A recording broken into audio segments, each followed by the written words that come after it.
शिव की शिष्यता जाति धर्म वर्ग संप्रदाय से परे है। कृपया समझाने की कृपा कीजिए। बहुत महत्वपूर्ण बात है। आप लोग मेरी बात, आप लोग जो बैठे हैं, मेरी हिंदी आपको समझ में आ रही है? थोड़ी थोड़ी, लिटिल लिटिल, थोड़ा भी नहीं। अच्छा, तो भाव को समझ लीजिएगा। देखिए, शिव की शिष्यता जाति धर्म वर्ण संप्रदाय सबसे परे की चीज है। यानी कि जैसे ही हम कहते हैं शिव के शिष्य हैं हम, वैसे ही मन ही है ये। मन जिस तरह शरीर अभी धरती पे है, तो ये पेड़ जो बगल में है लगा हुआ, इसको यहाँ से खड़े होकर देखिए तो ये पेड़ कितना बड़ा दिख रहा है। लेकिन कोई बगल में 3 मंजिल का घर होगा, उस 3 मंजिल के घर पे चले जाइए और वहां से इस पेड़ को देखिए, हो सकता है आपको अपने आंखों से नीचे दिखाई देगा। ये इसकी चोटी आपके आंखों के नीचे हो जाएगी। शरीर से आप थोड़ा सा ऊपर गए हैं, तो धरती की चीजें धीरे धीरे छोटी होती जा रही हैं, लुप्त होती जा रही हैं, गायब होती जा रही हैं। हवाई जहाज से सफर कर लीजिए, हवाई जहाज में बैठे हैं तब तक सब कुछ दिख रहा है। जैसे ही वो टेक ऑफ करेगा, जैसे ही हवा में जाता है, धीरे धीरे नीचे की चीजें दिखनी बंद हो जाती हैं। फिर चारों तरफ नीचे, बादल तक नीचे दिखाई दे रहा है, यानी नीचे की चीजें दिखनी अब बंद हो गई हैं। आपका शरीर अब ऊपर है। अगर मन को वैसे ले जाएं तब क्या होगा? मन को जब तक नीचे रखे हुए हैं, तब तक हमारा मन इन चीजों को पकड़ता है कि ये जो 4 आदमी है ना, ये मेरी जाति का है, वो जो है मेरी धर्म का है, हमको उसके साथ रहना है, हमको उसके साथ रहना है। लेकिन जैसे ही हम कहते हैं शिव, महादेव, अब महादेव के तो राक्षस भी हैं, महादेव के तो देवता भी हैं, महादेव के तो गंधर्व और सारी शरीरी अशरीरी सत्ताएं भी हैं। महादेव के तो सब हैं। तो जो महादेव का गण होगा, जो महादेव का आदमी होगा, जो महादेव का शिष्य होगा, क्योंकि शिष्य तो जो गुरु बोलेंगे वही करेगा। कोई शिष्य अपने गुरु के आदेश पे ही चलता है। शिष्य शब्द का अर्थ ही होता है यही। तो गुरु के आदेश पे चलने वाला शिष्य, उसका गुरु जो बोलेगा वो तो वही सोचेगा, उसका गुरु जो चाहेगा शिष्य भी वही चाहेगा। शिव जब मेरे गुरु होंगे, यानी मेरा मन ही तो पकड़े हुए है इन चीजों को। कोई अमीर है, कोई गरीब है, कोई दूसरी जाति का है, कोई दूसरे धर्म का है, कोई इस भाषा का है, कोई उस भाषा का, कोई मांसाहार खाता है, कोई शाकाहारी खाता है। ये सारी चीजें जो संकीर्णता बनी हुई हैं, जकड़ी हुई है मेरे मन को, मेरा मन एक दिन इनसे मुक्त हो जाता है जब हम कहते हैं कि शिव मेरे गुरु हैं, मैं शिव का शिष्य हूँ। अब हम नहीं कह सकते कि आप मेरे अपने हैं और दूसरे जो है मेरे पराये हैं। मेरे लिए तो अब सब अपने हैं, क्योंकि शिव के लिए सब अपने हैं, तो मेरे गुरु के लिए अपने हैं, तो मेरे भी अपने हैं। ये जातियां हमने बनाई हैं, शिव ने नहीं बनाई। ये धर्म हमने बनाए हैं, शिव ने नहीं बनाए। शिव ने एक जैसा ही सबको पैदा किया। शिव ने ही प्रकृति बनाई, इंसान बनाए, जीव जंतु बनाए, कितनी चीजें बनी, सारे शिव की इच्छा का प्रतिफल है। शिव ने कोई भेद नहीं किया, भेद हम लोगों ने किया। एक बच्चा जब पैदा होता है उसको मालूम भी नहीं होता, लेकिन हम उसके दिमाग में डालते हैं किससे बात करो, किससे नहीं बात करो, हम कहते हैं। वो नहीं जानता, वो तो पवित्र होकर ही पैदा हुआ था, निर्दोषी था, निष्कलंक था। लेकिन हम ही उसके जीवन में ये जो जहर हवा में फैला है, उस जहर को उसके जीवन में डालते हैं। डालना था शिव के प्रेम को, डाल दिया है जहर को। तो एक दिन जैसे ही शिव जीव बना है, जीव भी तो एक दिन शिव बनेगा। कोई नीचे से पहाड़ पे चढ़ा है, शिखर पे गया है, तो वो शिखर से फिर चलना चाहेगा तो कहाँ जाएगा? अगर कोई चोटी पे चला गया है और फिर चलना चाहता है तो वो उतरेगा, क्योंकि अब शिखर से चलने के लिए तो उसको नीचे उतरना होगा। तो एक दिन शिव जीव बना और अब जीव शिव बनने की प्रक्रिया में है। तो हम चलते हैं और कहते हैं कि शिव मेरे हैं, तो इनसे कोई फर्क नहीं पड़ता कि कौन क्या है, हमको याद भी नहीं आता। और आपको भी, आपकी भी अनुभूति यही होगी कि जब भी आपने महादेव की बात की होगी, एक जगह बैठे होंगे तो एक थाली में ही खाया होगा, एक गिलास में, एक बोतल में ही सबने पानी पी लिया होगा, एक जगह बिछा के बैठ गए होंगे। मन में ये आता ही नहीं है, क्या किया जाए? क्योंकि मन से ये सारी संकीर्णता, जितने भी तरह के भेद हैं, जितने भी तरह की संकीर्णता है, कपूर की भांति तिरोहित हो जाती है, उड़ जाती हैं, खुद उड़ जाती हैं। हम इसके लिए कोई प्रयास नहीं करते। सोचिए, कल्पना कीजिए, जिस चीज को दूर करने के लिए इस भारतवर्ष में कितने आंदोलन हुए, कितनी क्रांति हुई, कितनी चीजें चली, अभियान पे अभियान निकला। एक दिन हम उसका साथ छोड़ देंगे, जाति प्रथा हटाइए, छुआछूत हटाइए, ये करिए, वो करिए, सारी चीजें चली, नहीं दूर हो पाई, खत्म नहीं हो पाई। लेकिन शिव की बात जब शुरू हुई तो ये अपने आप ही खत्म होती चली गई, किसी को पता भी नहीं चला। साहब हरिंदानंद जी ने कभी भी अपनी चर्चाओं में, शिव चर्चाओं में, शिव की बात छोड़कर दूसरी बात नहीं की। उन्होंने मात्र इतना कहा कि उस शिव को अपना बनाओ, और इतना ही करना कमाल कर गया। एक हरिंदर निहाल, सारी दुनिया निहाल हो गई सिर्फ उनकी इस बात पे कि अगर शिव मेरा अपना है तो दूसरा कौन पराया है? कोई पराया नहीं। हाँ, जिसके साथ मन अच्छा लगता है रहिए, जिसके साथ नहीं रहता है, मन करता है नहीं रहिए, लेकिन दुश्मन यहाँ कोई नहीं है। सब आपके मन में तो उसके लिए शुभ होगा। हम लोगों ने कथाओं में सुना है, शिव ने जब समुद्र का मंथन हो रहा था, हलाहल निकला, यानी विष, कालकूट विष कहा गया उसको, हलाहल निकला। जब तक और चीजें निकलती रही, सब देवी देवता अपने में बांटते रहे, लेकिन जब हलाहल निकला, अब ये कोई पचा नहीं सकता था, तो सारे लोग दौड़कर आए, देवता भी और राक्षस भी। अमृत के लिए दोनों लड़ रहे थे, हलाहल के लिए कोई नहीं लड़ा। आपने सोचा है कभी? हलाहल के लिए, विष के लिए कोई नहीं लड़ा कि लाइए सब कोई विष बांट लेते हैं थोड़ा थोड़ा, केवल महादेव को क्यों दे। लेकिन विष के लिए सारे लोग जुट गए कहने महादेव को कि महादेव अब इससे रक्षा करिए, क्योंकि इसको तो आप ही पचा सकते हैं। और महादेव के लिए सही बात है, जो चीजें हमारे लिए बहुत बड़ी होती हैं उनके लिए तो कुछ होती ही नहीं है। तो कथा है, ये कहानी है कि उन्होंने हलाहल का पान किया और कंठ में ही जो रख लिया, इसलिए नीलकंठ कहलाए। दुनिया ने महादेव को क्या दिया? विष दिया। देवी देवता जिसको भी संकट पड़ा दौड़कर आया महादेव के पास, महादेव ने उसको क्या दिया? कल्याण दिया, शुभ दिया, करुणा दी। लेकिन महादेव को विष दिया। महादेव ने इसके बदले विष दिया किसी को क्या? महादेव ने किसी को विष दिया? महादेव ने अमृत दिया। ज्ञान के अमृत धारा बरसती है महादेव के नाम से। महादेव ने अमृत दिया। जो महादेव का शिष्य होगा वो दुनिया को विष देगा या अमृत देगा?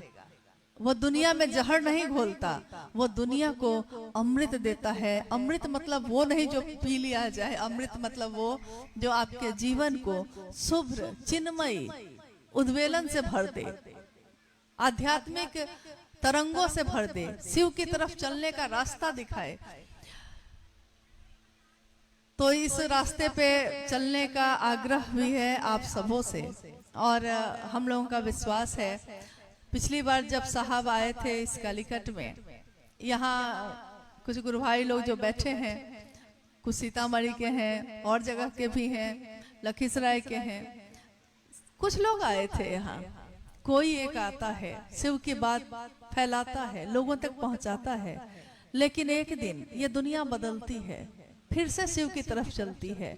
शिव की तरफ से चले थे तो सब एक थे, फिर दुनिया में आके बट गए अलग अलग चीजों में। फिर लौटेंगे तो कहाँ जाएंगे? वही शिव के पास जाएंगे जहाँ जाकर हम सब एक हो जाएंगे। यानी वहाँ कोई जाति नहीं, वहाँ कोई धर्म नहीं, वहाँ कोई वर्ण का भेद नहीं, वहाँ अमीर गरीब नहीं। सदियों से सताए लोग जहाँ सीने से लगाए जाते हैं। शिव वो है जो सदियों से सताई जीवात्मा का भी उद्धार करते हैं और गुरु के रूप में सबको अपने पास इतना नजदीक ले जाते हैं कि भक्त के रूप में पहुंचना बहुत कठिन है, लेकिन शिष्य के रूप में हम उनके पास आराम से जा सकते हैं, बहुत ही नजदीक जा सकते हैं। क्योंकि शिष्य का तो मतलब ही होता है कि उसको कुछ नहीं आता है, तो महादेव क्या कहेंगे कि तुमको कुछ आएगा तब मेरे पास आना। महादेव की लाचारी है कि जिसने भी शिव को पुकारा है, शिव को उसको अपना बनाना ही पड़ेगा। तो आइए आज के इस कार्यक्रम में आप सब, हम सब जो आए हैं यहाँ, और ये महादेव के नाम का कार्यक्रम जो हुआ है शिव गुरु महोत्सव, यहाँ कोई विद्वान नहीं है, कोई प्रवचन करता नहीं है, कोई ऐसा नहीं आया है जो हाँ कोई विशेष है, लेकिन ये गुरु का मंच है। और हम सबका सौभाग्य ही है कि हम इस योग्य नहीं है, लेकिन महादेव ने हम लोगों को अपना शिष्य होने की पात्रता दी है। यही बहुत बड़ी बात है। हम कुछ नहीं जानते, हमें कुछ नहीं आता, हमने किसी शास्त्र का अध्ययन नहीं किया है। शिव के प्रेम की धारा जो बही है, बस उसी धारा से अपने मन को छू लिया है, बस मन छू गया है उस धारा में, इतना ही हुआ है। साहब हरिंद्रानंद जी ने हमेशा कहा, अभी अनुभया ने जब पूछा कि पिछली बार जब साहब आए थे केरल तो आप में से कितने लोग थे, आप में से कुछ लोगों ने हाथ उठाया भी। हमारे आपके जैसे लोगों का ये परम सौभाग्य है कि हमने उनको शरीर में देखा जो शिव का संदेश लेकर इस धरती पे आए। आने वाले समय में हजारों वर्ष तक, क्या आने वाले समय में कोई उनको शरीर में नहीं देख पाएगा, लेकिन हम में से लोगों ने देखा, सुना, अपने इन कानों से सुना है, देखा है। तो इस बात को जो उन्होंने कहा है, जो उन्होंने चाहा है, हम भी दूसरों तक पहुंचा सके, बस इतना ही प्रयास हमारा है। आपसे भी यही अनुरोध है कि जहां भी जाइए शिव नाम का दिया जलाते जाइए, बाकी शेष सब शिव गुरु हैं, उन पे छोड़ दीजिए। हम आप गुरु नहीं हैं, हम सब शिष्य हैं। शिष्य की पात्रता नहीं होती, पात्रता गुरु की होती है। संत की ऊंचाई नहीं नापी जा सकती, लेकिन गुरु की ऊंचाई नापी जाती है। कैसे? उसके शिष्यों से। अगर कोई शरीरधारी गुरु है और उसके शिष्य जाते हैं तो दुनिया के लोग कहते हैं कि देखो वो जो जा रहे हैं उस गुरु के शिष्य जा रहे हैं। वो गुरु को नहीं देख रहा है, वो उन शिष्यों को देख रहा है जो धरती पे गुजर रहे हैं। लोग कहते हैं उस गुरु का ये शिष्य है जो जा रहा है, उसका आचरण देखते हैं लोग, ये कैसा मन का है, ये कैसी बोली बोलता है, इसका आचरण कैसा है। यानी मनसा वाचा करुणा, मन से, वचन से, कर्म से हमारी बोली क्या कहती है। शिव का नाम लेने वाला गाली नहीं दे सकता, शिव की बात करने वाला दूसरों से सम्मान जनित व्यवहार करता है, शिव की बात करने वाला दूसरों से प्रेम पूर्ण बात करता है। जो बोलता है वही उसके मन में होता है, जो उसके मन में होता है वही उसके आचरण में होता है। क्योंकि अगर कोई बहरूपिया, कभी आपने देखा होगा कहीं कहीं होता है कि गांव में कोई काली का रूप धारण करके आ जाता है, बच्चे डर जाते हैं, उनको लगता है कि माँ काली आ गई है, इतनी बड़ी जीव है लाल रंग की, माँ काली आ गई है, वो डर जाते हैं। लेकिन कुछ देर के बाद जब वो अपने चेहरे से जो बाल है, चेहरा का मुखौटा है, उतार के रखने लगता है, वही बच्चा देख के कहता है अच्छा इसने मुखौटा चढ़ाया था, ये काली माँ नहीं है, ये मुखौटा चढ़ाया था इसने। वो समझ जाता है। तो किसी का आचरण, किसी की बोली, किसी का मन, ये थोड़ी देर में नहीं बदलता, ये रहता है तो अस्थाई ही रहता है। ऐसा नहीं होता कि दूसरों को दिखाने के लिए हम कुछ और बोलें और फिर अपने जीवन में लौट के कुछ और बोलें, ऐसा नहीं होता। शिव के शिष्य जहाँ दिखते हैं तब भी, नहीं दिखते हैं तब भी शिव जैसा ही सोचते हैं, जैसा हमारा गुरु सोचते हैं हम भी वही सोचते हैं। शेष जीवन है, जीवन जीना है, परिवार भी चलाना है। जगत मिला है तो जगत महादेव का दिया हुआ है, महादेव ने दिया है तो जगत में रहेंगे भी, भोगेंगे भी, भोगेंगे, भुक्त नहीं होंगे, दोनों में बड़ा अंतर है। भोगेंगे मतलब ये कि गाड़ी खरीदते हैं तो अपने भोग के लिए, यानी अपने आराम के लिए, लेकिन गाड़ी में अगर एक दाग लग जाता है तो हमारा मन घोर हो जाता है, तो हो गया भोग। लिया था अपने सुविधा के लिए। जीवन में जो चीजें मिलती हैं जरूर भोग करिए, लेकिन ऐसे भोग करिए जैसे किसी गेस्ट हाउस में जाके आप निकल जाते हैं। क्योंकि उस आपको पता है ना कि 2 दिन ही रहना है, तो कहाँ उसकी परवाह में आप अपने जीवन को घोर करते हैं। देखिए इसी बात पे अब तो समय भी हो रहा है और हम लोग भी अब चलेंगे। साहब ने कहा कि उनके पिताजी ने, साहब ने अपने जीवन की घटनाओं को ही हमेशा लोगों को सुनाया, समझाया, ताकि उससे हम बहुत चीजें सीख सकें। साहब के पिताजी यानी हम लोग के दादाजी, उन्होंने मुजफ्फरपुर एक जिला है, वहां एक घर बनवाया था। साहब उस समय रहते थे पटना में। तो साहब के पिताजी उनके पास आए पटना, और रात हो गई तो साहब ने कहा कि बाबूजी अब कहाँ जाइएगा, रह जाइए हैं, कहाँ जाए हम लौट के। तो बाबूजी रह गए। रात होते होते, अब रात हो रही है, तब तक तेज बारिश होने लगी, बहुत तेज बारिश होने लगी। अब बाबूजी जो है वो तैयार हो गए उसी समय जाने के लिए। साहब कह रहे हैं कि अरे इतनी रात हो रही है, अब मुजफ्फरपुर क्यों जाइएगा आप? लेकिन वो कह रहे हैं कि हमरा जाए के परी। काहे भाई, काहे जाए के परी? खिड़की सब खुलल बा, घर की खिड़कियां खुली हुई हैं, तो सारा गद्दा भींग जाएगा। घर बनाए थे अपने सुख के लिए, लेकिन देखिए वहां से मुजफ्फरपुर से पटना आके भी वो आराम से नहीं रह सके। वो गाड़ी पकड़कर चले ही गए मुजफ्फरपुर। उसी समय साहब ने कहा भोगने के लिए बनाया था वो घर, जिस दिन इस शरीर छूटेगा कहाँ रहेगा वो घर। भोगने के लिए बनाया था, खुद ही भुक्त हो गए। शिव कैसे से भोगते हैं लेकिन भुक्त नहीं होते हैं, इस चिंता में नहीं रहते हैं कि हाँ ये मेरे लिए रहे, उसकी चिंता में हम नहीं है, वो मेरी चिंता में रहे तो ठीक है। तो मेरे गुरु शिव आपके, मेरे सबके गुरु शिव हो जाएं। हम सबका जीवन शिवमय हो, सुखमय हो, कल्याण और करुणा की धारा बहे उसमें, और शिष्यता का भाव ऐसा भरे, शिष्य भाव जागे तो जरा शिव का ध्यान हो जाता है। शिष्य भाव दिल में, हृदय में अगर भर जाए तो महादेव का ही ध्यान होगा। जिसका भाव भरेगा उसी का तो ध्यान होता है। तो चाहे जहाँ रहिए, प्रकृति देखिए, घूमिए फिरिए, खाइए पीजिए, खुश रहिए, लेकिन शिव के साथ रहिए। शिव के साथ ये जिंदगी, इस जिंदगी की दशा और दिशा कितनी सुंदर होगी, इसकी कल्पना हम नहीं करते, लेकिन उसके साथ ले लीजिएगा तो उतनी ही सुंदर होगी।